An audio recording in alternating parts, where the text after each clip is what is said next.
ಓಂ ನಮೋ ಭಗವತೆ ಪರಾಯ ಕಾಲಾಯ ನಮಃ ಕಾಲರೂಪಿಣ್ಯೈ ದುರ್ಗಾಯೈ ನಮಃ ಕಾಲಜೀವಗುಣಾದೀನಾಂ ಅಭಿಮಾನಿನೇ ಚತುರ್ಮುಖಾಯ.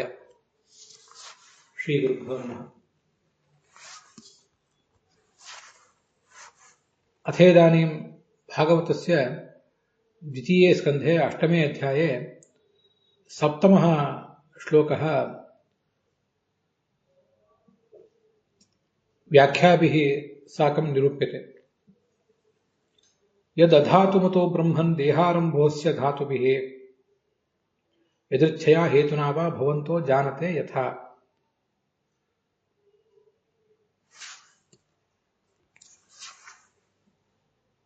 ಭಾಗವತಾರ್ಥಸ್ಯ ಕಥನಂ ಶ್ರವಣಂಚ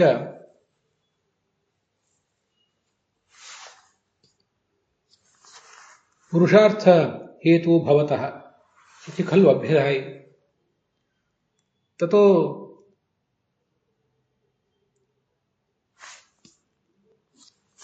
ಭವತ್ಯಯಂ ಪ್ರಶ್ನಃ ಸ್ವತಃ ಚಿದ್ರೂಪಸ್ಯ ಅದೇಹಸ್ಯ ಜೀವಸ್ಯ ಅಸ್ಯ ಕಥಂ ದೇಹ ಸಂಬಂಧಃ ಭವಿಷ್ಯತಿ ಇತಿ.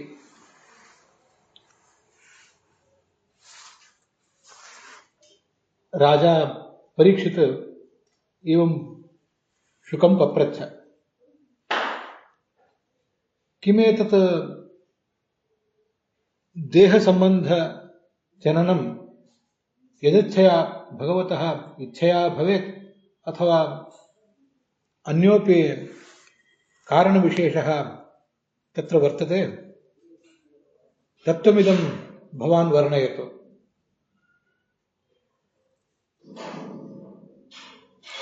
अजोयं पद्मनाभः पद्मं नाभौ दधानः यदि कश्चन प्राकृतपुरुष एव नानावयव विशिष्टं देहं धरति इति संवर्ण्यते तर्हि कथं वा अयं जीवेभ्यः विलक्षणः संभाव्येत.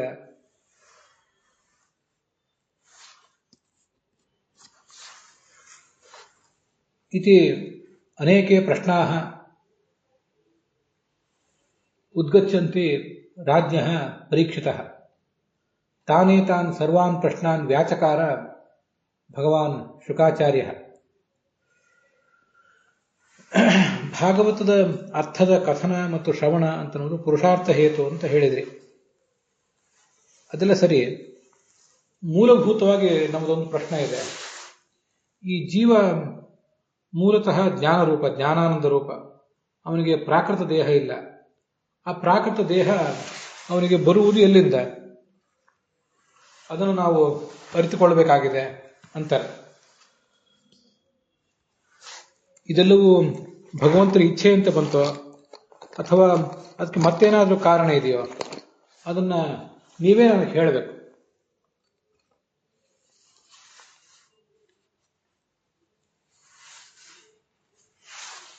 ಈ ಒಂದು ಶ್ಲೋಕಕ್ಕೆ ಯಾರ್ಯಾರು ವ್ಯಾಖ್ಯಾನಕಾರರು ಏನೇನು ವ್ಯಾಖ್ಯಾನ ಮಾಡ್ತಾರೆ ಅಂತ ಅನ್ನೋದನ್ನ ನಾವೀಗ ನೋಡೋಣ. ಅಧಾತು ಮತಃ ಅಂದ್ರೆ ಪ್ರಕೃತ್ಯಾದಿ ಧಾತು ಸಂಬಂಧ ರಹಿತಸ್ಯ. ಪ್ರಕೃತಿ ಅನ್ನುವುದು ಒಂದು ಧಾತುವೆ. ಪ್ರಕೃತಿ ಅನ್ನುವ ಧಾತು ಮತ್ತು ಉಳಿದ ಧಾತುಗಳು ಅದ್ಯಾವುದರ ಸಂಬಂಧವೂ ಮೂಲತಃ ಈ ಜೀವನಿಗೆ, ಅವನ ಶರೀರಕ್ಕೆ ಇಲ್ಲ. ಶರೀರಕ್ಕೆ ಇಲ್ಲ ಅನ್ನೋದನ್ನು ನಾವು ಹೀಗೆ ಅರ್ಥ ಮಾಡ್ಕೋಬೇಕು. ಈ ಜೀವ ಇರುವುದೇ ಪ್ರಕೃತಿಯ ನಡುವೆ. ಅವನಿಗೆ ಆ ಸಂಬಂಧ ಇಲ್ಲ ಅಂದ್ರೆ ಹೇಗೆ? ಒಂದು ಪ್ರಶ್ನೆ ನಮಗೂ ಸಹಜವಾಗಿ ಬಂದಿತ್ತು. ಆ ಪ್ರಶ್ನಕ್ಕೆ ಹೀಗೆ ಉತ್ತರ ಕಂಡುಕೋಬೇಕು. ಪ್ರಕೃತಿಯ ಕಾರ್ಯಗಳಾದಂತಹ ಮಹತ್ತತ್ವ, ಅಹಂಕಾರ ತತ್ವ, ಮತ್ತೆ ನಾವೀಗ ಬದುಕ್ತಿರುವಂಥ ಈ ಜಗತ್ತಿನಲ್ಲಿ ಸ್ಥೂಲ ಮಹಾಭೂತಗಳು, ಹಾಗೆ ಆ ಮಹಾಭೂತಗಳಿಂದ ಹುಟ್ಟಿದಂಥ ಎಲ್ಲ ವಸ್ತುಗಳ ಸಂಯೋಗ ಅಂತ ಅನ್ನುವುದು ಈ ಜೀವನಿಗೆ ಇದ್ದೇ ಇದೆ. ಇವನು ಬದುಕಿರುವುದೇ ಅಂಥ ದೇಹದಲ್ಲಿ, ಉಣ್ಣುತ್ತಿರುವುದು ಆ ದೇಹವನ್ನು. ಸೃಷ್ಟಿ ಪ್ರಾರಂಭ ಆದಾಗಿಂದ ಇವನು ಸೃಷ್ಟಿಗೆ ಬಂದಾಗಿನಿಂದ ಮತ್ತೆ ಈ ಜನ್ಮದಲ್ಲಿ ತಾಯ ಗರ್ಭದಿಂದ ಹೊರಗೆ ಬಂದಾಗಿನಿಂದ ಮರಣಿಸುವವರೆಗೆ ಅವನು ನೋಡುವುದೆಲ್ಲ ಪ್ರಾಕೃತವನ್ನೇ. ಆದ್ದರಿಂದ ಅಧಾತುಮತಃ ಪ್ರಕೃತಿಯ ಸಂಬಂಧವಿಲ್ಲದವನು ಅಂತ ಅವನನ್ನು ವರ್ಣಿಸುವುದೇನಿದೆಯಲ್ಲ, ಅದಕ್ಕೆ ಏನರ್ಥ ಅಂದರೆ ಪ್ರಕೃತಿಯ ಸಂಬಂಧ ಅವನಿಗೆ ಬಾಹ್ಯವಾಗಿದೆ, ಹೊರತು ಅವನ ಮೂಲ ಜೀವಸ್ವರೂಪಕ್ಕೆ ಅದು ಶಾಶ್ವತವಾಗಿ ಅಂಟಿಕೊಂಡದ್ದಲ್ಲ. ಇಷ್ಟೇ, ಅಂಟಿಕೊಂಡಿದೆ, ಅದರ ಸಂಬಂಧವಿದೆ, ಆದರೆ ಅದು ಶಾಶ್ವತವಾಗಿ ಅಂಟಿಕೊಂಡದ್ದಲ್ಲ. ಮತ್ತೆಂದೂ ಆ ಜೀವನನ್ನ ಪ್ರಾಕೃತ ಸಂಬಂಧದಿಂದ ಬಿಡಿಸಲಾಗದಂತೆ ಅವನನ್ನು ಅಂಟಿಕೊಂಡು ಬಾಧಿಸುವಂಥದ್ದಲ್ಲ. ಇಷ್ಟೇ. ಆದ್ದರಿಂದ ಅಧಾತುಮಾನ್ ಫಂಡಮೆಂಟಲಿ ಅವನು ಈ ಪ್ರಕೃತಿಯ ಸಂಬಂಧವಿಲ್ಲದವನು ಅಂತ ಅವನನ್ನು ವರ್ಣನೆ ಮಾಡಿದ್ದಾರೆ. ಇದಕ್ಕೆ ಎದುರುಚ್ಛ ಅಂದರೆ ಈಶ್ವರಿಚ್ಛೆಯ ಕಾರಣವೋ ಅಥವಾ ಮತ್ತೇನು ಕಾರಣವೋ ಅಂತ ಹೀಗೆ ಇದು ಪ್ರಶ್ನೆ. ದೇಹ ಆರಂಭ ಅಂತಿದೆ. ದೇಹ ಆರಂಭ ಅಂದರೆ ಜ್ಞಾನಾನಂದ ಸ್ವರೂಪನಾದಂತಹ ಆ ಜೀವನಿಗೆ ಒಂದು ಆವರಕವಾಗಿ ಲಿಂಗ ದೇಹ ಇದೆ, ಅದರ ಹೊರಗೆ ಅನಿರುದ್ಧ ದೇಹ ಇದೆ, ಅದರ ಹೊರಗೆ ಭೌತ ದೇಹ ಇದೆ. ಮುಖ್ಯವಾಗಿ ಪೂರ್ಣ ಹೊರಗೆ ಇರುವಂತಹ ತಂದೆ ತಾಯಿಯಿಂದ ಬಂದಿರುವಂತಹ ಭೌತ ದೇಹ ಏನಿದೆ, ಆ ಭೌತ ದೇಹದ ಬಗ್ಗೆ ಪ್ರಶ್ನೆ. ಹಾಗೆ ಅನಿರುದ್ಧ ದೇಹದ ಬಗ್ಗೆಯೂ ಪ್ರಶ್ನೆ. ಲಿಂಗ ದೇಹದ ಬಗ್ಗೆಯೂ ಕೂಡ ಪ್ರಶ್ನೆ ಸ್ವಲ್ಪ ಮಟ್ಟಿಗೆ ಅನ್ವಯ ಕಂಡಿತು. ಧಾತುಗಳು ಅಂದರೆ ಮಹಾಭೂತಾನಿ ಅಂತ ಅರ್ಥ ಬರೀತಾರೆ ಶ್ರೀಧರರು. ಅಲ್ಲಿ ಶ್ಲೋಕದಲ್ಲಿ ಎದೃಚ್ಛ ಅಂತ ಒಂದು ಶಬ್ದ ಇದೆ ನೋಡಿ. ಎದೃಚ್ಛ ಅಂದರೆ ಈಶ್ವರೇಚ್ಛ ಅಂತ ಅರ್ಥ ಬರೀತಾರೆ ವಿಜಯಧ್ವಜರು ಮತ್ತು ಯಾದವಾರಿ. ಉಳಿದವರೆಲ್ಲ ಅದನ್ನು ನಿರ್ನಿಮಿತ್ತ ಅಂತ ಅರ್ಥ ಬರೀತಾರೆ. ಯಾವುದೇ ನಿಮಿತ್ತ ಇಲ್ಲದೆ ಇರುವುದು ಅಂತ. ನಾವು ಕೋಶವನ್ನು ಇವತ್ತು ತೆಗೆದು ನೋಡಿದರೆ ಯಾದೃಚ್ಛಿಕ ಅಂದರೆ ಆಕಸ್ಮಿಕ ಅಂತಲೇ ಅರ್ಥ ಕಂಡು ಬರ್ತದೆ. ಆಚಾರ್ಯರು ಯತ್ರಾನ್ಯ ಹೇತ್ವಭಾವ ಸ್ಯಾತ್ ಈಶ್ವರೇಚ್ಛಾಧಿಕಂ ವಿನಾ ಈಶ್ವರೇಚ್ಛಾ ಎದೃಚ್ಛಾ ಸ್ಯಾತ್ ಅತಸ್ತತ್ರ ಎದೃಚ್ಛಯ ಅಂತ ಭಾಗವತ ತಾತ್ಪರ್ಯದಲ್ಲಿ ಅದನ್ನೊಂದು ಕಡೆ ಹೇಳಿದ್ದಾರೆ. ಅದು ಹಿಂದೆ ಬಂದಿದೆ ಪ್ರಾಯ ಅಥವಾ ಮುಂದೆ ಬರುವುದಿದೆ. ನಮಗೆ ಇಲ್ಲಿಯವರೆಗೆ ಅನುಭವಕ್ಕೆ ಬಂದಿರುವಂತಹ ಯಾವುದೇ ಕಾರಣ ಇಲ್ಲ. ನಮಗೆ ಎಂದೂ ಕಾಣದೇ ಇರುವಂತಹ ಕಾರಣಗಳೇ ಇರುವ ಸಾಧ್ಯತೆ ಇದ್ದರೆ ಅದನ್ನ ಈಶ್ವರೇಚ್ಛ, ಯಾದೃಚ್ಛಿಕ, ಈಶ್ವರೇಚ್ಛಾದಿಂದ ಹುಟ್ಟಿದ್ದು ಯಾದೃಚ್ಛಿಕ ಅಂತ ಅದನ್ನ ವರ್ಣಿಸ್ತಾರೆ. ಈಶ್ವರೇಚ್ಛಾ ಯದೃಚ್ಛಾ ಸ್ಯಾತ್. ಯತದಂದ್ರೆ ಜ್ಞಾನ, ಜ್ಞಾನ ರೂಪವಾದ ಇಚ್ಛೆಯನ್ನ ಈಶ್ವರೇಚ್ಛಾ ಅಂತ ಹೀಗೆ ಹೇಳ್ತಾರೆ. ಭಗವಂತನ ಇಚ್ಛೆಯಿಂದ ಇದಾಗುವುದು ಅಂತ ಅದರ ತಾತ್ಪರ್ಯ.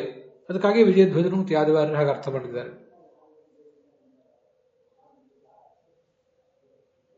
ಉಳಿದವರೆಲ್ಲರೂ ಅದನ್ನ ನಿರ್ನಿಮಿತ್ತ ಅಂತ ಅರ್ಥ ಮಾಡಿದ್ದಾರೆ. ಅದು ಆಚಾರ್ಯರ ದೃಷ್ಟಿಯಲ್ಲಿ ಎದೃಚ್ಛಾ ಅನ್ನೋದಕ್ಕೆ ಈಶ್ವರೇಚ್ಛಾ ಅಂತ ಏನು ಅರ್ಥ ಇದೆ, ಆ ಅರ್ಥದ ಪರಿಚಯ ಇಲ್ಲ ಉಳಿದವರಿಗೆ. ಆದ್ರಿಂದ ಅವರು ಅದನ್ನ ನಿರ್ನಿಮಿತ್ತ ಅಂತ ಅರ್ಥ ಮಾಡ್ತಾರೆ. ಅಹೈತುಕ ಅಂತ ಬರೀತಾರೆ ವೀರರಾಘವರು. ಆ ಒಂದು ಪ್ರಶ್ನವು ಈ ಪ್ರಸಂಗದಲ್ಲಿ ತಪ್ಪೇನಲ್ಲ. ಇದಕ್ಕೇನಾದರೂ ಈಶ್ವರನ ಇಚ್ಛೆಯೇ ಕಾರಣವೋ ಅಥವಾ ಯಾವ ಕಾರಣವೂ ಇಲ್ಲದೇನೆ ಇದು ಹುಟ್ಟಿದೆಯೋ ಅಂತ ಆ ಪ್ರಶ್ನೆ ಆಗ್ತದೆ. ಅದೊಂದು ಜಿಜ್ಞಾಸೆ ಅಷ್ಟೇ. ನಿರ್ನಿಮಿತ್ತ ಅಂತ ಹೀಗೆ ಪ್ರಶ್ನೆ ಮಾಡುವವರು ನಾಸ್ತಿಕರೇನಲ್ಲ. ಮಹಾಭಾಗವತನಾದ ಪರೀಕ್ಷಿತನೇ ಅಲ್ಲಿ ಪ್ರಶ್ನೆ ಮಾಡ್ತಿದ್ದಾನೆ. ನಮಗೆ ಈ ದೇಹ ಬಂತೆಲ್ಲಿಂದ ಅನ್ನುವುದೊಂದು ಸಹಜವಾದ ಜಿಜ್ಞಾಸೆ. ಭಗವಂತನ ಇಚ್ಛೆಯಿಂದಲೇ ಬಂತೋ, ಯಾವ ಕಾರಣವೂ ಇಲ್ಲದೇನೆ ಬಂತೋ ಅದನ್ನು ಹೇಳ್ರಿ ಅಂತ. ಅದೊಂದು ಒಂದು ಮಟ್ಟಿಗೆ ಆ ಅರ್ಥವೂ ಕೂಡ ನಮಗಿಲ್ಲಿ ಗ್ರಾಹ್ಯವೇ ಆಗ್ತದೆ. ಅದು ತಪ್ಪೇನಲ್ಲ. ಆದ್ದರಿಂದ ಎದೃಚ್ಛಯ, ಯಾವುದೇ ಕಾರಣವಿಲ್ಲದೇನೆ, ಹೇತುನಾವ, ಇನ್ಯಾವುದಾದ್ರು ಕಾರಣದಿಂದ, ಭವಂತೋ ಜಾನತೆ ಯಥ, ತಾವು ಶುಕಾಚಾರ್ಯ ಮೊದಲಾದವರ ಅಭಿಪ್ರಾಯ ಏನಿದೆ ಅದರಂತೆ ನನಗೆ ಅದನ್ನು ಹೇಳ್ರಿ ಅಂತ ಕೇಳ್ತಿದ್ದಾನೆ. ಮುಂದೆ ಆಸೀದ್ ಯದುರಾತ್ ಪದ್ಮಂ ಅಂತ ಈ ಶ್ಲೋಕ. ಈ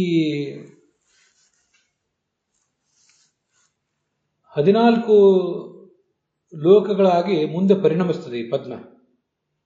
ಭಗವಂತನ ನಾಭಿಕಮಲದಲ್ಲಿ ಪದ್ಮ ಹುಟ್ಟುತ್ತದಲ್ಲ, ಆ ಪದ್ಮ ಅಂತ ಅನ್ನೋದು ಮುಂದೆ ನಾಭಿಕಮಲ 14 ಲೋಕಗಳ ರೂಪವಾಗಿ ಪರಿಣಮಿಸ್ತದೆ. ಅಂಥ ನಾಭಿಯನ್ನು ಪದ್ಮಕ್ಕೆ ಕಾರಣವಾದ ನಾಭಿಯನ್ನು ಹೊತ್ತಂತಹ ಭಗವಂತನು ಕೂಡ ಒಂದು ವೇಳೆ ಜನಸಾಮಾನ್ಯರಂತೆ ನಮ್ಮಂಥ ಪ್ರಾಕೃತ ಪುರುಷರಂತೆ ಅವಯವಗಳಿಂದ ಕೂಡಿದ್ದಾನೆ ಅಂತ ಆದರೆ ಅವನಿಗೂ ನಮಗೂ ಏನು ವ್ಯತ್ಯಾಸ ಇದ್ದೀತು ಅಂತ ಇದೊಂದು ಪ್ರಶ್ನೆ.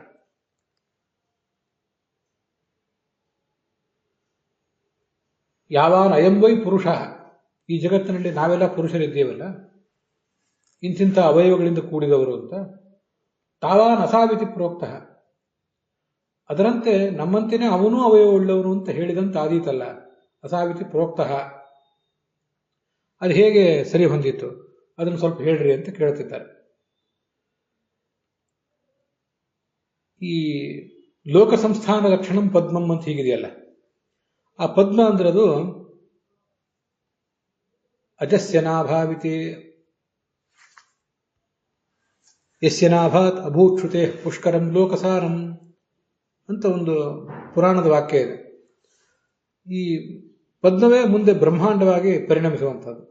ಅದರಿಂದ ಲೋಕಸಾರಂ ಪದ್ಮಂ ಅಂತ ಅದನ್ನು ವರ್ಣನೆ ಮಾಡಿದ್ದಾರೆ. ಬೇರೆ ಕಡೆ ಆಚಾರ್ಯರು ಆ ಬ್ರಹ್ಮಸೂತ್ರ ಭಾಷ್ಯದಲ್ಲಿ ಆ ಶ್ಲೋಕವನ್ನು ಉದ್ಧರಿಸಿದ್ದಾರೆ. ಅದಕ್ಕಾಗಿ ಅದು ಲೋಕಸಾರ ಮತ್ತೆ ಲೋಕ ಸಂಸ್ಥಾನ ಲಕ್ಷಣ ಅಂತ ಇಲ್ಲಿ ಹೇಳಿರುವುದು, ಲೋಕಸಾರ ಅಂತ ಅಲ್ಲಿ ಹೇಳಿರುವುದು. ಈ ಮಹಾಪ್ರಳಯದಲ್ಲಿ ಶ್ರೀ ಸಹಾಯನಾಗಿ ಲಕ್ಷ್ಮೀದೇವಿ ಜೊತೆಗೆ ಮಲಗಿರುವಂತಹ ನಾರಾಯಣ ಏನಿದ್ದಾನೆ, ಅವನು ಸೃಷ್ಟಿ ಮಾಡಬೇಕು ಅಂತ ಬಯಸಿದಾಗ ಶೇಷ ಪರ್ಯಂಕೆ ಶಯಾನಸ್ಯ, ವಿಜಯಧ್ವಜರು ಹೇಳ್ತಾರೆ, ಯಸ್ಯ ಉದರ ಲೋಕ ಸಂಸ್ಥಾನ ಲಕ್ಷಣಂ ಚತುರ್ದಶ ಭುವನ ಸನ್ನಿವೇಶ ರೂಪಂ. ಚತುರ್ದಶ ಭುವನ ಸನ್ನಿವೇಶ ರೂಪಂ, 14 ಲೋಕಗಳ ರೂಪ, ಅದು ಒಂದು ಸಣ್ಣ ರೂಪ. ಆ ಪದ್ಮ ಅಂದ್ರೆ ಅದು ಹುಟ್ಟಿತಲ್ಲ, ಅದರಲ್ಲೇ ವೈರಾಜ ಎಂಬ ಈ ಚತುರ್ಮುಖ ಬ್ರಹ್ಮನು ಕೂಡ ಹುಟ್ಟಿದೆ. ಅಯಂ ಪುರುಷ ಅಂಡಕೋಶ ಪುರುಷಾಕಾರ ಭಗವದ್ರೂಪೇಣ ಅಧಿಷ್ಠಿತತ್ವ ಪುರುಷ ಇತ್ಯುಚ್ಯತೆ. ಪುರುಷ ಅಂತಿದೆಯಲ್ಲ, ಯಾವಾನ ಎಂ ವೈ ಪುರುಷ ಅಂತ, ಅಲ್ಲಿ ಪುರುಷ ಅಂದ್ರೆ ಲೌಕಿಕ ಪುರುಷ ಅಂತ ಅರ್ಥ ಬರೀತಾರೆ ಯಾದವಾರಿ. ಲೌಕಿಕ ಪುರುಷನಂತೆ ಅಸೌ ಅಂದ್ರೆ ಈ ಭಗವಂತ, ಅಸೌ ಈಶ್ವರ. ಲೌಕಿಕ ಪುರುಷನಂತೆ ಇವನು ಕೂಡ ಅಂಥ ದೇಹ ಉಳ್ಳವನಾದರೆ ಅವರಿಬ್ಬರಿಗೂ ಏನು ವ್ಯತ್ಯಾಸ ಅಂತ ನಮಗೆ ಹೀಗೊಂದು ಜಿಜ್ಞಾಸೆ ಬರುತ್ತದೆ. ಅತಃ ಜೀವಪರಯೋ ವಿಶೇಷ ಕಥನೀಯ ಇತ್ಯರ್ಥಃ ಅಂತ ಅಲ್ಲಿ ವೀರರಾಘವರು ಅದಕ್ಕೆ ಅರ್ಥ ಹೇಳ್ತಾರೆ.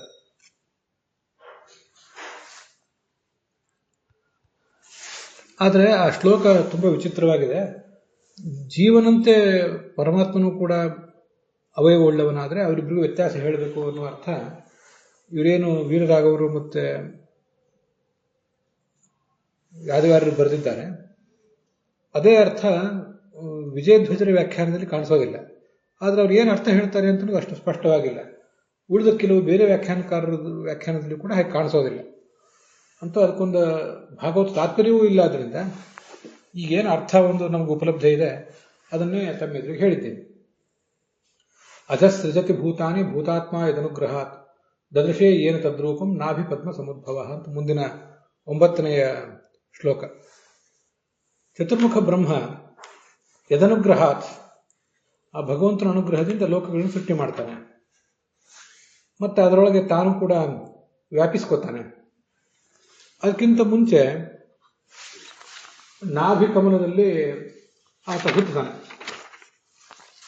ಹುಟ್ಟಿದವನು ಆ ಪದ್ಮನಾಭನನ್ನ ಆ ಭಗವಂತನ ಅನುಗ್ರಹದಿಂದಲೇ ಕಾಣ್ತಾನೆ.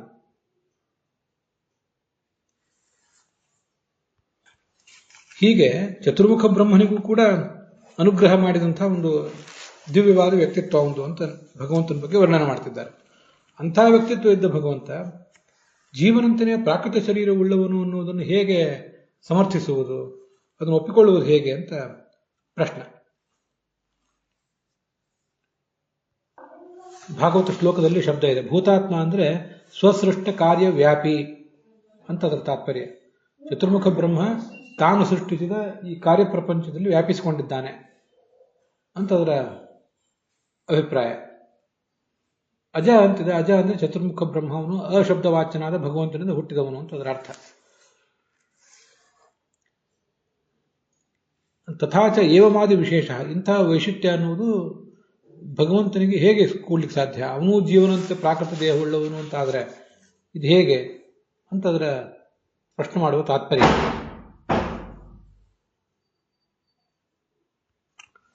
ಭೂತಾತ್ಮ ಅನ್ನೋ ಶಬ್ದಕ್ಕೆ ಒಳಗೆ ವ್ಯಾಪಿಸಿದವನು ಅಂತಲೇ ಅರ್ಥ ಹೇಳಬೇಕಾದ ಅನಿವಾರ್ಯತೆ ಏನಿಲ್ಲ.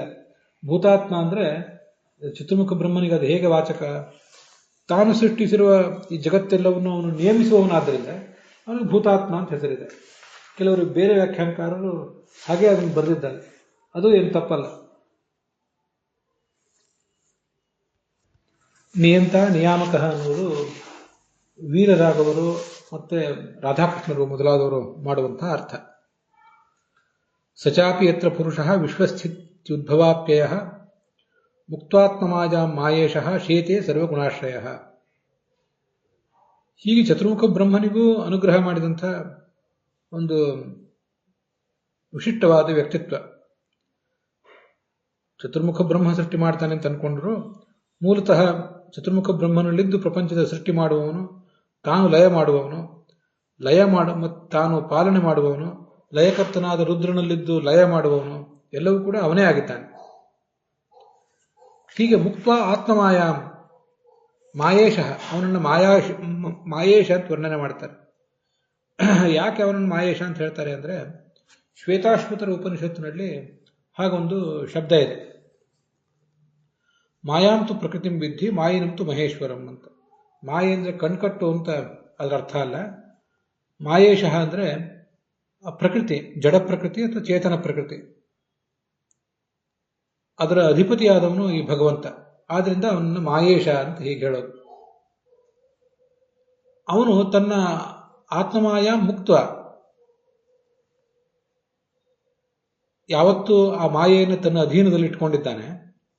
ಆ ಪ್ರಳಯ ಕಾಲದಲ್ಲಿ ಬೇರೆ ಏನು ಕೆಲಸಗಳು ನಡೆದಿಲ್ಲ. ಆದ್ರಿಂದ ಆ ಪ್ರಕೃತಿಯ ಮೂಲಕ ಮಾಡಿಸುವ ಕೆಲಸಗಳನ್ನು ಆ ಕ್ಷಣದಲ್ಲಿ ಅವನು ಸ್ಥಗಿತ ಮಾಡಿದ್ದಾನೆ. ತತ್ ಪ್ರವರ್ತಕತ್ವ ವಿರಮ್ಯ, ಮುಕ್ತ ಪ್ರವರ್ತಕತ್ವೇನ ಯತ್ರ ಯಸ್ಮಿನ್ ಲೋಕೆ ಶೇತೆ. ಪ್ರಳಯ ಕಾಲದಲ್ಲಿ ಸೃಷ್ಟಿ ಪಾಲನೆ ಇತ್ಯಾದಿ ನಡೆದಿಲ್ಲ. ಆದ್ರಿಂದ ಆ ಬಂಧಕ ಶಕ್ತಿ ಏನಿದೆ, ಮಾಯಾ ಅಂದ್ರೆ ಬಂಧಕ ಶಕ್ತಿ, ಅದನ್ನು ಅವನು ಬಿಟ್ಟಂತೆ ಆಗಿದೆ, ತಾತ್ಕಾಲಿಕವಾಗಿ ಅದನ್ನು ಸ್ಥಗಿತ ಮಾಡಿದಂತೆ ಆಗಿದೆ ಅಷ್ಟೆ. ಏನಾದ್ರೂ ಸಮಸ್ತ ಮುಕ್ತರು ಅಮುಕ್ತರು ಎಲ್ಲ ಜೀವರು ಕೂಡ ಆ ಭಗವಂತನ ಮಾಯೆ, ಅದಕ್ಕೆ ಅಧೀನರೇ. ಅದರಿಂದ ಅವನು ಮಾಯೆಯನ್ನು ಬಿಡ್ತಾನೆ ಅಂತ ಆ ದೃಷ್ಟಿಯಿಂದ ಅಲ್ಲ.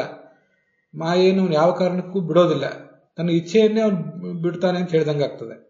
ಹಾಗಲ್ಲ, ಮಾಯೆಯನ್ನು ಬಿಟ್ಟಿದ್ದಾನೆ ಅಂತಲ್ಲ, ಒಂದು ದೃಷ್ಟಿಯಿಂದ, ಯಾವುದೋ ಒಂದು ಸೀಮಿತ ದೃಷ್ಟಿಯಿಂದ ಮಾಯೆಯನ್ನು ಬಿಟ್ಟಿದ್ದಾನೆ. ಆ ಕಾಲದಲ್ಲಿ ಜಗತ್ತನ್ನು ಯಾರಲ್ಲಿ ಅವನು ಸೃಷ್ಟಿಸ್ತಾ ಇಲ್ಲ, ಯಾರನ್ನು ನಾಶಪಡಿಸ್ತಿಲ್ಲ. ಪ್ರಳಯ ಕಾಲ ಆದ್ರಿಂದ ಅವನ ಮಾಯೆಗೆ ಒಂದು ಸ್ವಲ್ಪ ವಿರಾಮ ಇದೆ, ಇಷ್ಟೇ ಅರ್ಥ. ಆದರೆ ಮಾಯಾ ಅಂದ್ರೆ ಅವನಿಗೆ ಶಕ್ತಿ ಅಂತ ಆದಾಗ ಶಕ್ತಿಯ ಹಿಡಿತ ಯಾವತ್ತೂ ಕೂಡ ಇದ್ದೇ ಇದೆ.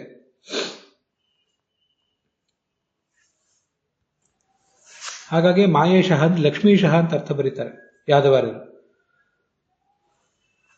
ಬಂಧಕ ಶಕ್ತಿ ಮುಕ್ತ ತತ್ರತ್ಯಾನ್ ಜೀವಾನ್ ಬಂಧವರ್ಜಿತಾನ್ ಕೃತ್ವ. ಆ ಜೀವರಿಗಿರುವ ಬಂಧನವನ್ನೆಲ್ಲವನ್ನು ತೆಗೆದುಹಾಕಿ ಅವರನ್ನು ಮುಕ್ತರನ್ನಾಗಿ ಮಾಡಿ. ಗುಣಾಶ್ರಯ ಅಂತ ಶಬ್ದ ಇದೆ. ಗುಣಾಶ್ರಯ ಅನ್ನೋ ಶಬ್ದಕ್ಕೆ ಅನೇಕ ಥರದ ಅರ್ಥ ಆಗುವುದು. ಗುಣ ಅಂದ್ರೆ ಜಗತ್ತಿನಲ್ಲಿರುವ ಸತ್ವರಜಸ್ತಮೋ ಗುಣಗಳಿಗೂ ಅವನೇ ಆಶ್ರಯ. ಪ್ರಾಕೃತವಾದ ಗುಣಗಳ ಸಂಘ ಆತನಿಗಿಲ್ಲ. ಅಸಂಗೋಷಯಂ ಪುರುಷ, ಹೌದು.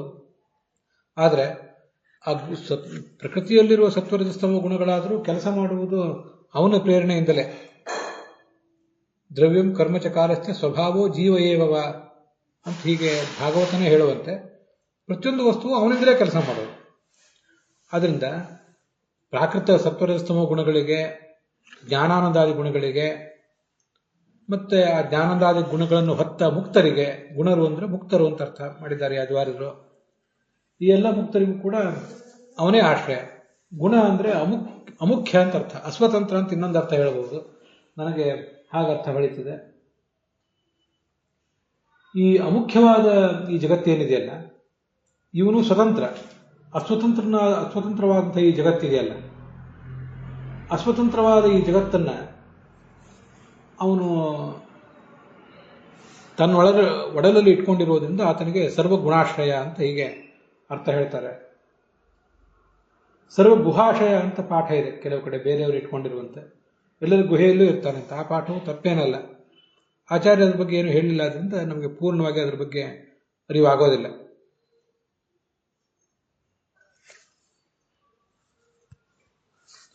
ಸರ್ವಗುಣಾಶ್ರಯ ಶೇತೆ ಅಂತಿದೆಯಲ್ಲ, ಯಸ್ಮಿನ್ ಲೋಕೆ ಶೇತೆ, ಯಾವ ಲೋಕದಲ್ಲಿ ಅವನು ಮಲಗುತ್ತಾನೆ ಅದನ್ನು ಹೇಳ್ರಿ ಅಂತ ಅರ್ಥ ವಿಜಯಧ್ವಜರು ಮತ್ತು ಯಾದವಾರರು ಬರೆದಿದ್ದಾರೆ. ಅದನ್ನು ಲೋಕ ಅಂತ ತಿಳ್ಕೊಳ್ರಿ, ಇನ್ನೊಂದಾದ್ರೂ ತಿಳ್ಕೊಳ್ರಿ. ಯಾವ ಲೋಕದಲ್ಲಿ ಮಲಗ್ತಾನೆ, ಯಾವ ಸ್ಥಿತಿಯಲ್ಲಿ ಮಲಗಿರ್ತಾನೆ ಅದನ್ನು ವರ್ಣನೆ ಮಾಡ್ರಿ ಅಂತ ಅವರ ತಾತ್ಪರ್ಯ.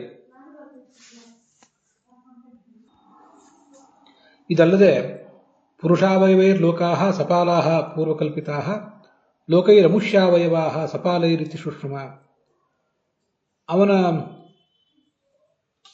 ಪುರುಷ ಶಬ್ದವಾಚ್ಯನಾದ ಭಗವಂತನ ಅವಯವಗಳಿಂದ ಲೋಕಗಳು, ಎಲ್ಲ ಲೋಕಗಳು ಮತ್ತು ಲೋಕಪಾಲಕರು ಸೃಷ್ಟಿ ಮಾಡಲ್ಪಟ್ಟರು ಅಂತ ಹಿಂದೆ ವರ್ಣನೆ ಮಾಡಿದ್ರಿ ನೀವು.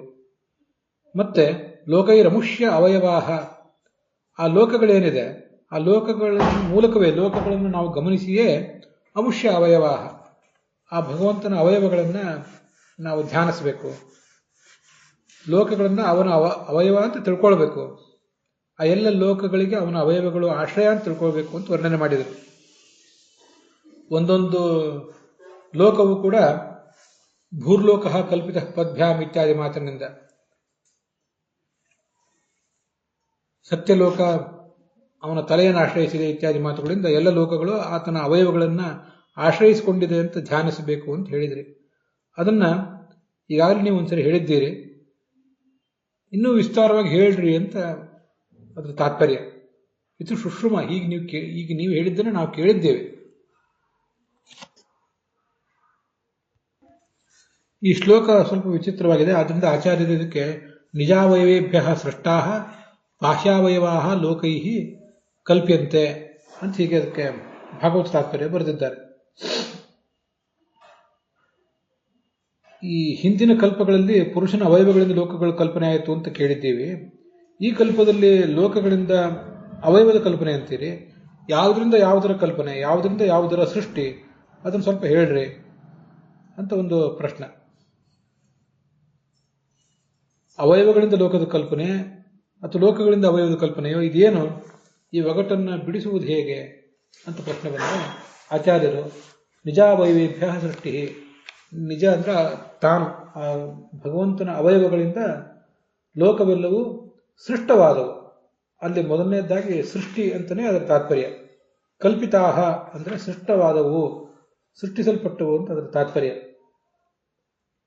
ಇನ್ನ ಬಾಹ್ಯಾವಯವಾಹ ಲೋಕೈಹಿ ಕಲ್ಪ್ಯಂತೆ ಅಂತಿದೆ. ಲೋಕೈಹಿ, ನಾವು ನಮ್ಮ ಗಮನಕ್ಕೆ ಬಂದರೆ, ನಮ್ಮ ಗಮನಕ್ಕೆ ಎಲ್ಲ ಲೋಕಗಳು ಕಾಣಿಸೋದಿಲ್ಲ. ಒಂದಿಷ್ಟು ಮಟ್ಟಿಗೆ ಈ ಪೃಥ್ವಿ ಕಾಣಿಸ್ತದೆ.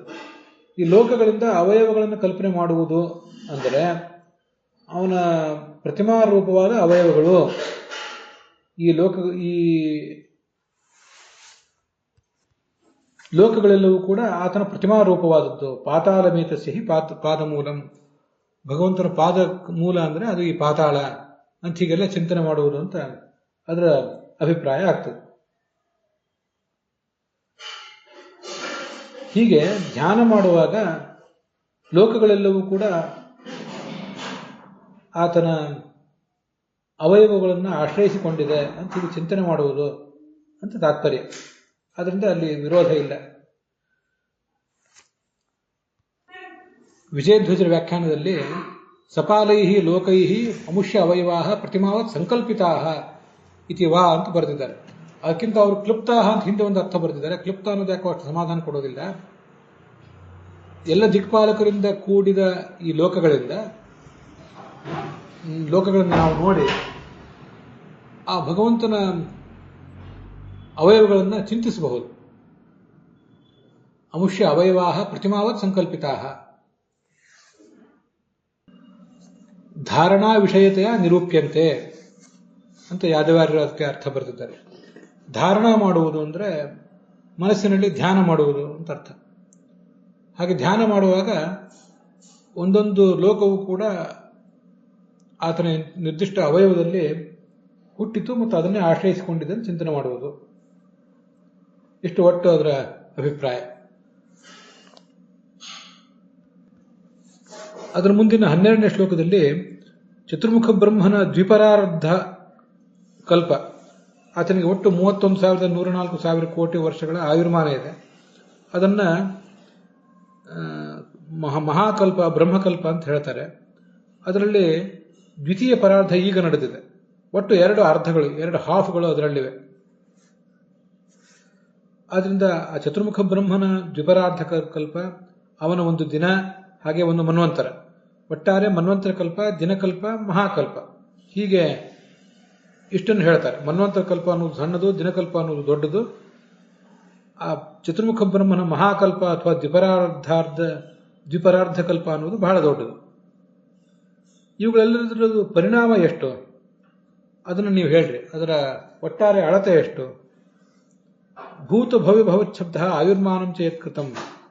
ಭೂತ ಭವ್ಯ ಭವಿಷ್ಯತ್ ಇದೆಲ್ಲವನ್ನು ಕೂಡ ನಾವು ಒಟ್ಟಾರೆ ತಿಳಿಯುವುದು ಹೇಗೆ?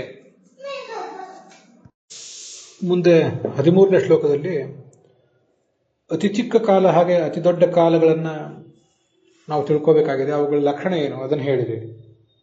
ಕರ್ಮಾನುಸಾರ ನಮಗೆ ಸಿಗುವಂತಹ ಸ್ಥಾನಗಳೆಂಥವು? ಯಾವತೀ ಕರ್ಮಗತಯ, ಕರ್ಮದಿಂದ ನಮಗೆ ಸಿಗುವ ಗತಿಗಳು, ಅದನ್ನೆಲ್ಲ ನೀವು ನನಗೆ ಹೇಳ್ರಿ ಅಂತ ಕೇಳ್ತಿದ್ದಾರೆ. ಹೀಗೆ ಈ 8ನೇ ಅಧ್ಯಾಯದ 13ನೇ ಶ್ಲೋಕದ ವಿವರದೊಂದಿಗೆ ಇವತ್ತಿನ ಈ ಭಾಗ ಸಮಾಪ್ತ ಆಗಿದೆ. ಹುಸಿಯ ನಾಡಿ ಹೊಟ್ಟೆ ಹೊಡೆಯುವ ವಿಷಯದಲ್ಲಿ ರಸಿಕನೆಂದು ಮುಸಿಗೆ ಹಾಕಿದಿರುವ ಇನ್ನು ಶ್ರೀಕೇಶನೇ, ಈಶ ನಿನ್ನ ಚರಣ ಭಜನೆ ಆಸೆಯಿಂದ ಮಾಡುವೆ, ದೋಷ ರಾಶಿ ನಾಶ ಮಾಡು ಶ್ರೀ ಕೇಶವ. ಶ್ರೀಕೃಷ್ಣಾರ್ಪಣ ವಸ್ತು.